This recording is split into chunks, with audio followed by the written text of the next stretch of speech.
राष्ट्रवादी काँग्रेस पक्ष आयोजित जनसंवादाच्या कार्यक्रमाला ठाणे महानगरपालिकेच्या धर्मवीर आनंद दिघे सभागृहात संपन्न झाला।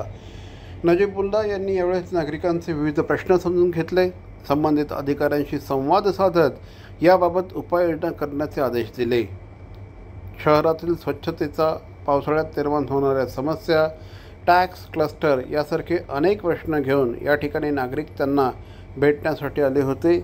शहराचा विकास होत आहे, रस्ता रुंदीकरण होत असताना नागरिकांचं पुनर्वसन देखील तितकंच गरजेचं असल्याचं यावेळेस नजीबुल्ला यांनी म्हटलं। लोकांना उद्ध्वस्त करून कोणत्याही प्रकारचं शहरीकरण होता कामा नये असं देखील यावेळेस त्यांनी सांगितलं। आधी आमचं गटनेता कार्यालय उघडं होतं, पक्षाचं कार्यालय उघडं असल्यावर आम्ही एक ठराविक वेळ नागरिकांना भेटत होतो, पण बराच महिनाभरापासून कार्यालय बंद करण्यात आलंय महापालिकेमार्फत। नगरसेवक नगरसेविकांना समाजातली प्रश्न सोडवण्यासाठी महापालिकेत आपल्या ओळख म्हणून लोकांना मदत करणारी, लोकांना बसण्याची कुठे जागा नाही आहे, म्हणून आम्ही प्रत्येक बुधवारी इथे एक जनसंवाद ठेवलाय। म्हणजे एक ठराविक वेळ लोकांना कळेल की बाबा आपण आपले प्रश्न मांडू शकतात, त्या पद्धतीने लोक आली आहे।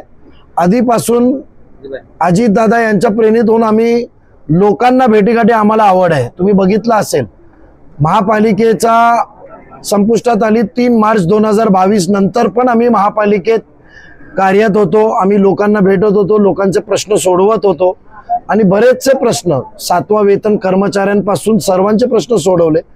कार्यालय नसल्यावर इथे आम्ही एक हॉलची उपलब्धता करून देण्यात आलेली आहे। त्या पद्धतीने नागरिक आपले आपले प्रश्न येतात, काम करण्याची आवड आहे, काम करत आलोय आणि करत राहतील आम्ही।